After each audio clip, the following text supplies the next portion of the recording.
안녕하십니까. 오늘은 스칼리 시사방 첫 번째 방송을 올리도록 하겠습니다. 러시아 외환 보유금과 유로 클리어뱅크, 압류는 파생 상품 금융 위기를 부른다.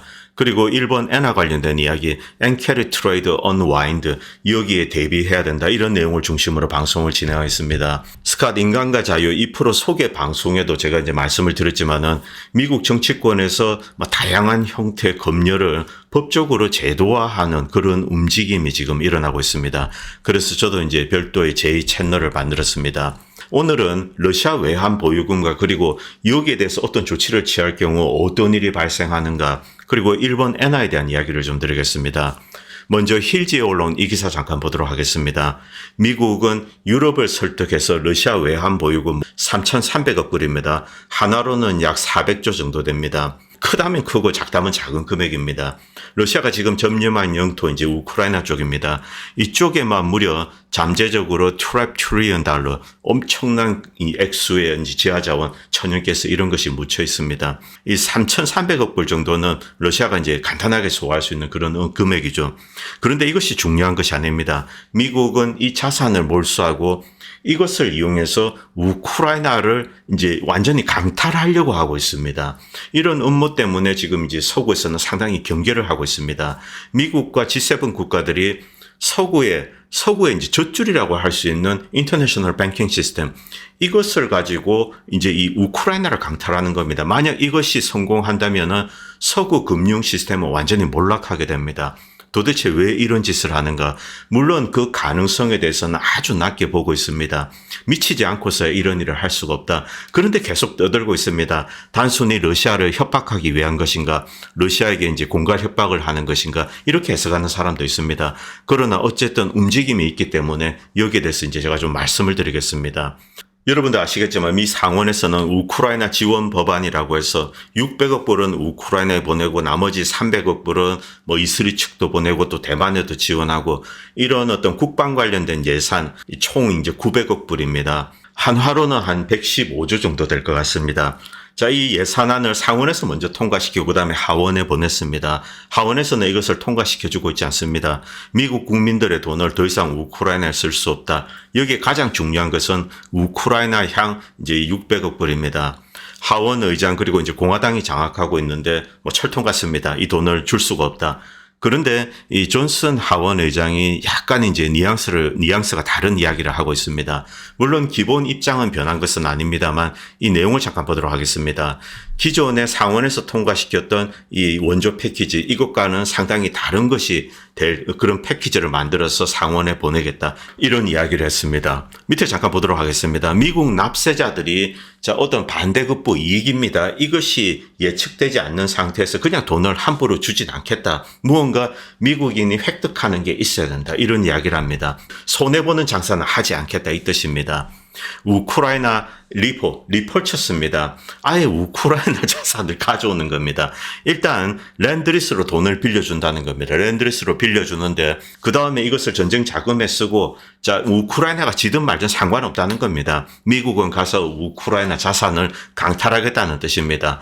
땅이든 뭐든. 만약에 러시아가 우크라이나를 완전히 먹게 된다고 하더라도 야, 그거는 우리 거야. 우리가 이제 우크라이나 정부에 주고 이 어떤 권리를 약속받아서, 그렇기 때문에 러시아가 만약에 우크라이나를 완전히 먹는다고 하더라도 일정 영토는 미국이 이제 가져가겠다. 그 소유권을 주장하겠다는 뜻입니다. 만약 이렇게 된다면 러시아가 그것을 받아들인다. 이때 러시아 영토 안에 미국 기업 카길이나 이런 애들이 그냥 넓은 이제 농토를 가지고 있는 그런 형국이 됩니다. 단순하게 이야기하면 러시아 내 투자를 한 거죠.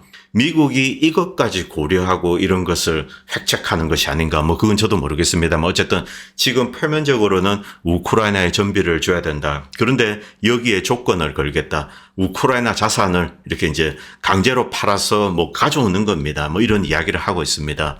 우크라이나를 돕기 위해서 러시아 자산을 아예 몰수하는 거 지금 이제 동결은 했습니다. 동결 자체는 이렇게 은행 안에 예치가 되어 있는 거죠. 주로 이제 유럽 뱅크 안에 예치가 되어 있습니다. 그런데 이것을 아예 빼와서 우크라이나에 줘버리는 겁니다. 물론 이런 억지 주장은 정치인들은 할 수 있습니다. 정치인들이야 상관도 없고 어차피 책임도 지지 않죠. 그런데 이런 이야기를 계속하면서 이것을 실제로 구체화하자 이런 주장을 하고 있습니다. 이것이 공갈 협박인지 진짜로 이렇게 할 것인지 그건 모르겠습니다. 만약 진짜로 하게 된다면 전 세계 금융시장에 대위기가 발생하게 될 겁니다. 공황급에 가까울 겁니다. 그리고 러시아는 별 손해를 보지 않습니다.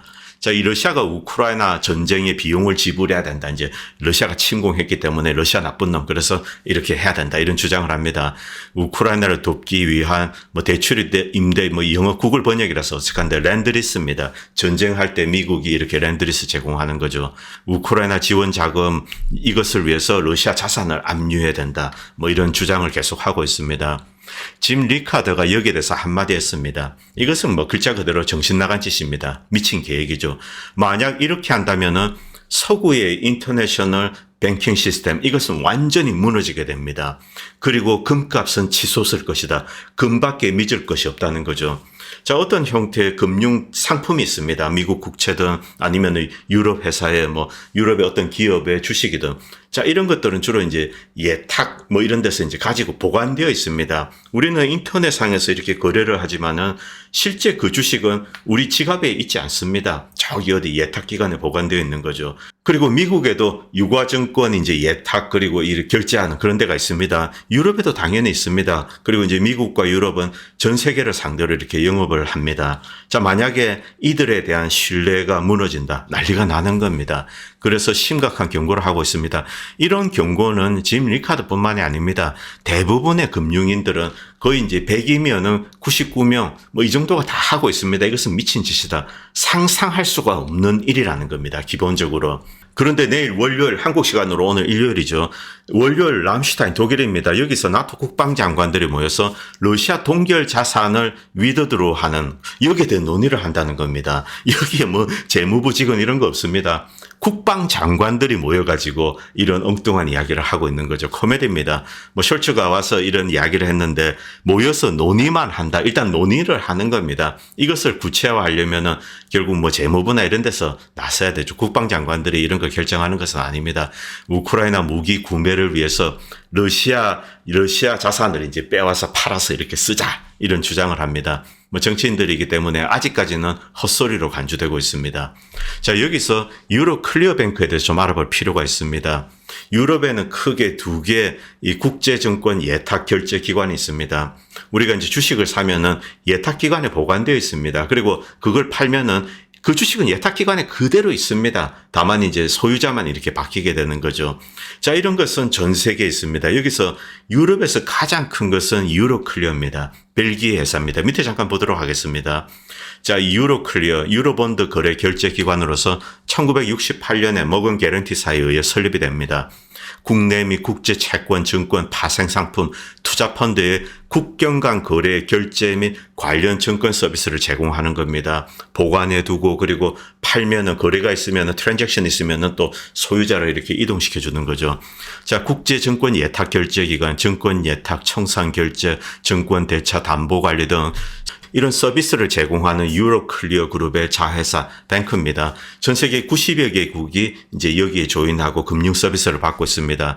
클리어 스트림은 좀 자그마한 규모입니다. 룩셈부르크에 있는 회사로 한 30몇 개국만 있습니다. 그런데 이 거래 사이즈는 유로클리어에 비할 수가 없습니다. 러시아 중앙은행의 경우 어떤 이제 이런 자산들을 유로클리어에 주로 보관해 두고 있습니다. 여러분도 아시겠지만 러시아는 유럽 각국들과 가장 많은 거래를 하고 있습니다. 미국에는 러시아 중앙은행의 자산이 별로 없습니다.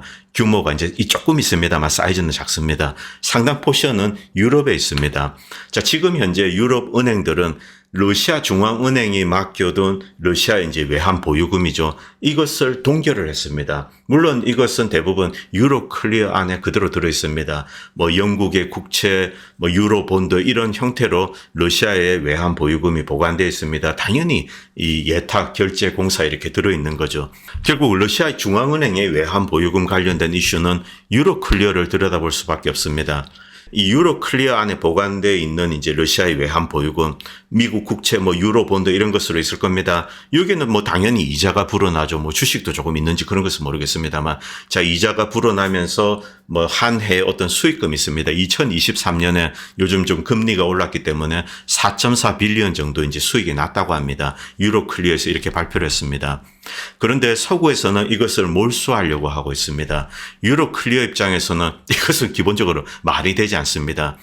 비즈니스 바이로에 저촉이 되는 겁니다. 뭐 이건 완전 불법이죠. 만약에 이것이 허용이 된다면은 아무도 서구의 금융권을 믿지 않습니다. 자, 유로 클리어는 뭐 두리뭉실하게 잠재적인 법적, 운영적, 오퍼레이셔널 위험을 최소화하는데 뭐 어쩌고저쩌고 이런 이야기를 합니다. 만약 러시아 자산을 압류하게 된다면 유로화의 심각한 결과를 초래할 수 있다.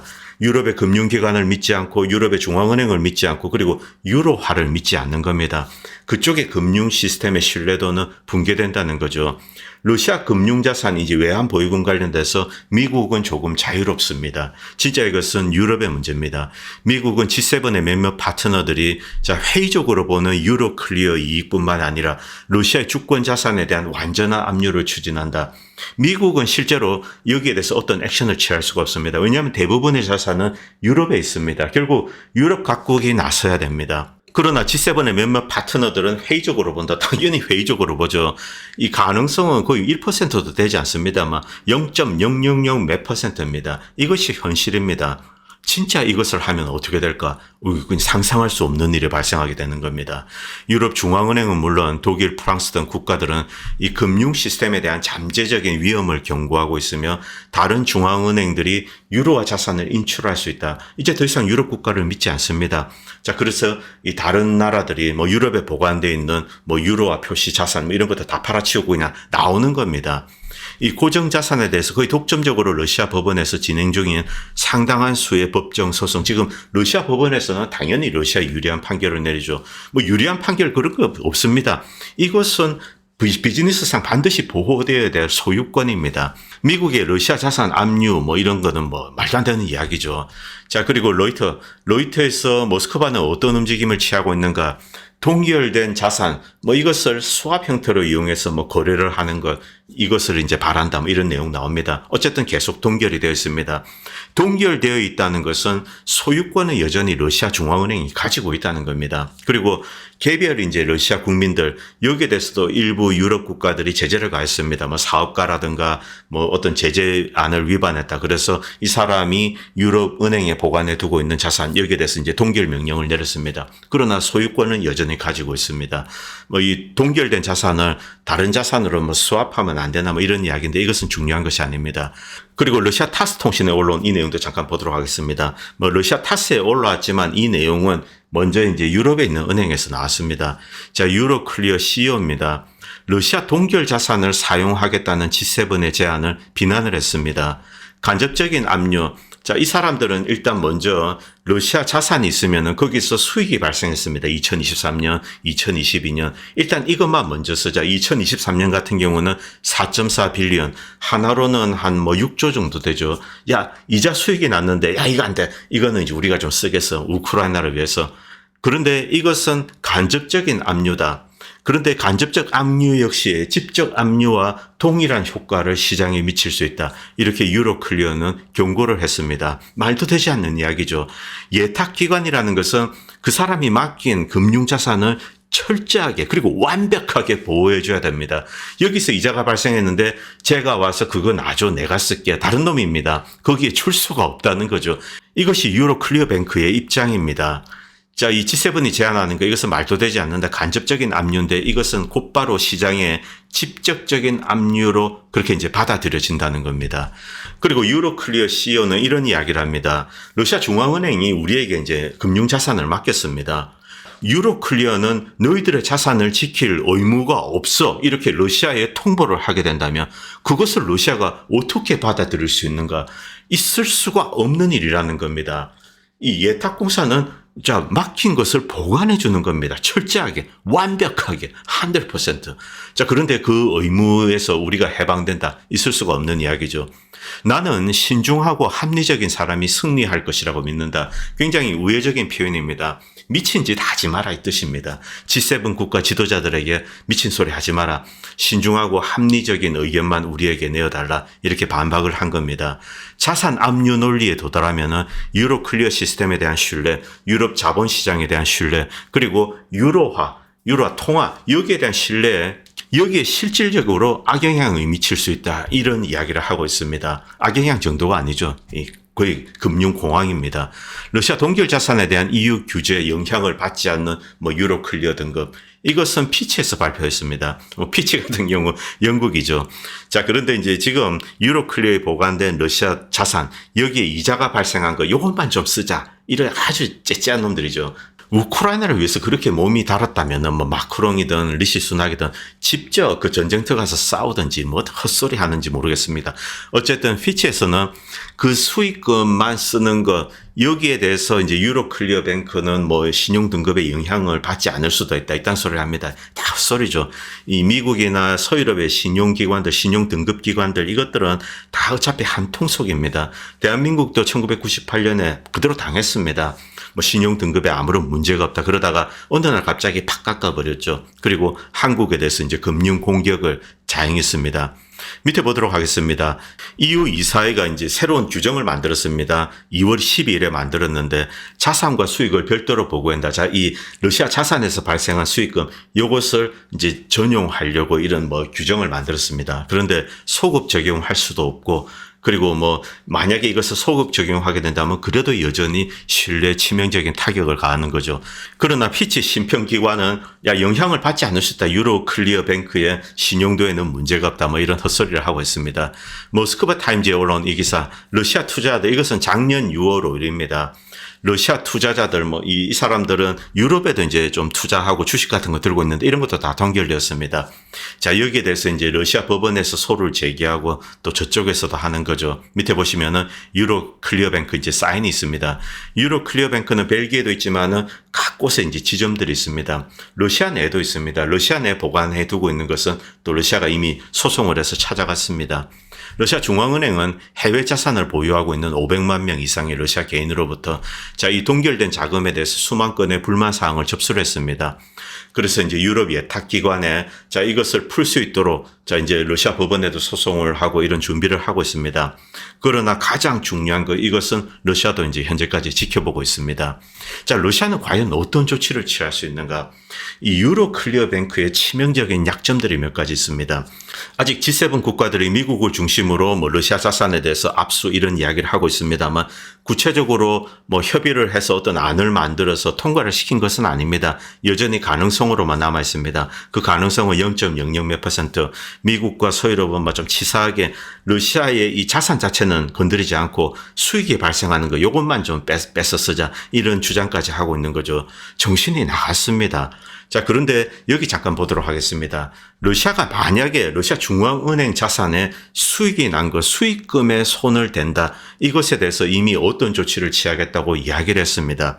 가장 무서운 것, 가장 심각한 것은 전 세계에 소송을 내는 겁니다. 이 소송이 왜 심각한지 제가 좀 말씀을 드리겠습니다.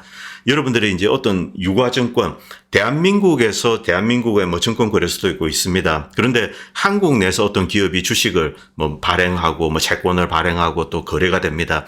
이것은 전적으로 한국 내 금융법에 의해서 통제가 됩니다. 그리고 유럽 역시 마찬가지입니다. 자, 유럽도 특정 도시들, 예를 들면 이제 프랑스다, 뭐 런던이다. 런던하고 이제 유로존하고 조금 다르죠.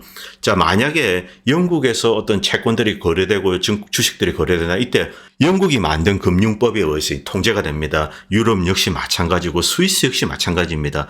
스위스 금융기관 내에서 거래되는 거, 이것은 전적으로 스위스에서 만든 금융법에 의해서 통제가 됩니다. 이 미국 역시 마찬가지입니다. 미국이라는 연방 국가가 있지만 그러나 대부분의 이제 뭐 주식이라든가 금융 상품 이런 것들은 특정 도시에서 거래가 됩니다. 시카고가 있고 그리고 뭐 뉴욕이 있습니다. 뉴욕 같은 경우 뉴욕주에서 만든 금융법에 통제를 받습니다. 뭐 시카고 상품 거래소, 뭐 선물 거래소, 이것도 마찬가지입니다. 그리고 샌프란시스코, 필라델피아 이런 곳도 있죠. 각 지역, 각 주에서 만든 금융법에 의해서 통제가 됩니다. 자, 여기서 잠깐 이제 세계 지도를 크게 보겠습니다. 자, 유럽이 엄청나게 많은 투자를 한 곳이 있습니다. 바로 중국입니다. 중국 같은 경우 그 게이트웨이가 있습니다. 어딜까요? 홍콩입니다. 홍콩. 자, 홍콩은 누가 통제할까요? 어떤 법률에 의해서 통제가 됩니까? 홍콩 내 홍콩 금융 통제를 위해서 별도의 법이 있습니다. 이것은 누가 관할합니까? 중국이 관할합니다. 홍콩은 중국의 영토입니다. 그렇기 때문에 홍콩 금융시장은 궁극적으로 중국이 통제한다는 거죠. 홍콩 시티의 금융법이 있고 그 다음에 이제 이 넓게 광의의 중국의 금융법이 있는데 지금 제한적으로 홍콩 안에서 만든 이제 법이 있습니다. 여기 저촉이 됩니다. 그리고 아랍에미레이트 두바이 역시 마찬가지입니다. 터키 역시 마찬가지입니다. 여기 이제 무서운 함정이 있습니다. 잠깐 보도록 하겠습니다. 특히 홍콩과 두바이. 자, 여기에서 소송을 제기하게 되면은 일단 러시아 돈인데 유럽에 파킹되어 있는 은행들에 이렇게 강제로 압류를 합니다. 빼내갑니다. 그럼 러시아는 곧바로 이제 이 두바이나 홍콩에서 소를 내게 됩니다. 이때 두바이나 홍콩은 자, 이 러시아 자산을 훔쳐간 유럽의 은행들이 있습니다. 이들의 자산에 대해서 어떤 압류를 하게 됩니다. 즉, 유럽 은행들의 자산이 압류가 되는 거죠. 여기에 치명적인 함정이 있는 겁니다. 물론 기본적으로 러시아는 서방 기업들이 뭐 주로 이제 소유럽 기업입니다. 독일, 프랑스, 네덜란드 이들이 러시아에 투자한 것들 여전히 있습니다. 거의 뭐 이 3,300억 불 이것 정도에 육박하는 그런 자산이 있습니다. 이것을 단순하게 몰수를 하면 됩니다. 압류를 해버리면 됩니다. 뭐 사실상 서로 뭐 뺏고 빼앗기고 이렇게 끝나죠. 그런데 러시아는 이런 조치를 바로 취하지 않고 자 이것이 나가지 못하게만 하면 됩니다. 어떤 조치를 취하냐면은 홍콩이나 두바이 그리고 유럽에도 낼 겁니다. 여기 소를 제기해서 유럽 은행들의 자산을 이렇게 압류를 해버리는 겁니다. 이때 이 참 금융 파국이 일어나게 되는 거죠. 밑에 잠깐 보도록 하겠습니다. 유로 클리어뱅크는 약 37 트릴리언 유로 이 정도의 이제 자산을 관리를 하고 있습니다. 유로 클리어뱅크에 들어가 있는 예탁 자산들 이것이 동결이 되는 겁니다. 압류가 되는 거죠. 홍콩에 의해서 두바이에 의해서 다른 곳에서도 비슷한 조치가 일어날 겁니다. 자, 그런데 이것은 직접적으로 파생 상품에 영향을 주게 됩니다. 뭐 파생 상품의 왕자는 뭐 제왕은 당연히 미국입니다. 독일 같은 경우도 큰데 자, 이 내용 잠깐 보도록 하겠습니다. 이것은 2009년도 즉 2007년 2008년 리만 브라더스 위기가 끝나고 이제 탈출할 때쯤입니다. 미국의 메이저 5개 은행이 가지고 있는 이 데리바티브, 이 규모입니다. 이 데리바티브 파생 상품에 뭐 이렇게 사고 팔고 이런 거 뭐 장외든 장내든 다 포함한 겁니다. 뭐 국채, 뭐 이자율, 데리바티브, 뭐 증시 관련된 것들 다 포함된 겁니다. 이 규모, 이 5개 은행이 거의 다 통제를 하고 있습니다. 엄청난 규모죠. 이런 내용 쭉 나옵니다. 2009년도입니다. 그리고 다음 차트는 2023년, 자, 이 지금이라고 치겠습니다. 미국의 메이저 5개 은행이 어느 정도 이 파생 상품을 뭐 들고 있는가, 이런 것이 여기에 나와 있습니다. 먼저 JP 모건 체이스, 미국에서 가장 큰 은행입니다. 53 트릴리언 달러, 53조 달러의 파생 상품을 들고 있습니다. 그리고 토털 크레딧 데리바티브 뭐 이런 거 빼겠습니다. 자, 시리그룹 그리고 골드만삭스, BOA, 모건 스탠리 이들을 다 합치면은 무려 222조 달러의 파생 상품을 들고 있는 겁니다. 엄청나죠. 이 데리바티브 규모가 이렇게 큰 것은 레버리지 때문에 그렇습니다. 한 100만 원이 있습니다. 레버리지를 10배로 한다. 뭐 1000만 원이 되는 거죠. 레버리지를 100배로 한다. 뭐 100배까지는 안 하겠습니다만 그때는 100만 원이 1억이 됩니다. 자, 1억이 이제 거래가 될 수 있는 거죠. 그러다가 1%가 하락하면은 그 계좌는 깡통이 나는 겁니다. 다시 유로 클리어뱅크로 돌아오겠습니다. 유로 클리어뱅크는 예탁기관입니다. 자, 이 안에는 각종 유가증권들, 뭐 국채라든가 이런 것이 들어가 있습니다. 그런데 이것은 담보로 이용됩니다. 유로 클리어뱅크 안에 A 정도, 한 100만 원 정도의 이제 자산이 있습니다. 이것을 담보로 나는 와서 파생 상품을 발행합니다. 파생 상품을 만들고 가격 변동에 의해서 자, 만약에 이제 판 놈, 산 놈 이렇게 해서 어떤 가격이 나올 겁니다. 그럼 그거에 의거해서 이 물건이 넘어갈 수도 있습니다. 뭐 바로 이런 상황이죠. 만약에 러시아가 소를 제기해서 실제 이제 법원에서 통과돼서 두바이라든가 그리고 홍콩 같은 경우는 엄청난 유럽의 자산이 들어 있습니다. 만약 G7 국가들이 러시아 자산을 빼앗기로 결정을 했다. 이때 러시아는 소를 제기합니다. 뭐 다른 쪽도 마찬가지지만 홍콩이나 두바이, 특히 홍콩 같은 경우 유럽 기업들의 자산이 엄청나게 많이 들어가 있습니다. 중국에 투자할 때 그 관문으로 활용되어 있죠. 그리고 홍콩 자체가 이 아시아존의 금융 허브나 다름이 없습니다. 만약에 홍콩의 유로 클리어에 보관되어 있는 자산이 이렇게 동결이 된다. 동결이 되면은 담보물로 활용이 되지 못합니다. 여기에 엮여 있는 데리바티브들, 파생 상품들 이것들은 다 무효화되는 거죠. 그런데 지금 이제 이 서구의 이 인터내셔널 뱅킹 시스템 이 안에는 엄청난 레버리지가 있습니다. 자, 전체 총자산 그 규모는 모릅니다. 뭐 예를 들면은 뭐 한 1,000만 원이다 칩시다. 그런데 레버리지를 이용해서 유동성을 부풀리게 되는 거죠. 이런 형태로 서구에 이제 좀 약간 신기루 같은, 물론 다 신기루라는 뜻은 아닙니다만 어느 정도 거품이 끼어 있는 것은 사실입니다. 그리고 이 거품을 이제 증폭시키는데, 키우는데 결정적인 영향을 준 것, 현대에 들어와서 바로 이 데리바티브 파생 상품입니다. 그런데 이 파생 상품의 언더라잉 에셋이 사라진다. 이거 완전 파생 상품 자체가 휴지가 되는 겁니다. 싹 사라지는 겁니다. 이것은 전 세계의 금융공황을 부르게 됩니다. 제가 앞에서도 말씀드렸지만 미국에서만 무려 222 트릴리언 달러의 데리바티브가 이렇게 이제 5개 은행에 보관되어 있습니다. 유럽 같은 경우 대표적인 이제 도이치방크가 파생 상품으로 장난질을 많이 하고, 그리고 지금까지도 이 파생 상품과 연관된 부실을 숨기고 있다. 이렇게 이제 많은 사람들은 추정하고 있습니다. 특히 한 2010년경부터 유로존에 이제 금융위기가 덮쳤을 때, 재정위기죠. 자, 여기에 이제 많은 부실화된 어떤 데리바티브, 이것과 연관된 부실 자산들, 이런 것을 다 끌고 모으면은 60 트릴리언 달러 정도 된다. 뭐 이런 주장을 하는 사람도 있습니다. 만약에 언더라잉 에셋이 사라지게 된다. 이 경우는 뭐 대재앙이 발생하게 되는 겁니다. 일단 아무도 미국이 다루고 있는 데리바티브 파생 상품을 믿지를 않게 되는 겁니다. 단순히 유로 통화, 달러에 대한 신뢰도, 이것만 붕괴되는 것이 아닙니다. 이 데리바티브 스킴 자체가 붕괴가 되는 거죠. 그렇기 때문에 이것은 현실적으로 미친 짓입니다. 뭐 단순히 러시아가 소유럽이 투자한 여러 가지 이제 물적 자산들 있죠. 뭐 땅이라든가 회사, 기업, 이런 것을 동결을 할 수 있습니다. 그리고 러시아 역시 빼앗아갈 수 있습니다. 이렇게만 끝나면 좋은데, 러시아는 이것보다 더 무시무시한 것을 쓰겠다고 이야기를 했습니다. 자, 소송입니다. 그리고 홍콩에만 국한했을 때, 자, 중국 같은 경우 뭐 편을 든다 이런 표현은 좋지 않지만은 공정하게 해야 되죠. 상법으로는 뭐 러시아의 자산을 몰수해서는 안 됩니다. 그런데 이제 편을 든다 이런 표현을 썼을 때 중국은 당연히 러시아의 편을 들게 됩니다. 서구가 함부로 이제 적성국이라고 해서 그들의 자산을 빼앗아간다. 이것을 용납할 수가 없는 거죠. 자, 그렇기 때문에 결과는 너무 뻔하다는 겁니다. 여전히 저는 가능성을 낮게 보고 있습니다. 그리고 엔캐리 트레이드, 뭐 여러분들 다 아시는 내용입니다. 일본이 이제 저금리를 유지할 때, 일본은 뭐 거의 지금 이제 사실상 마이너스 금리와 다름이 없습니다.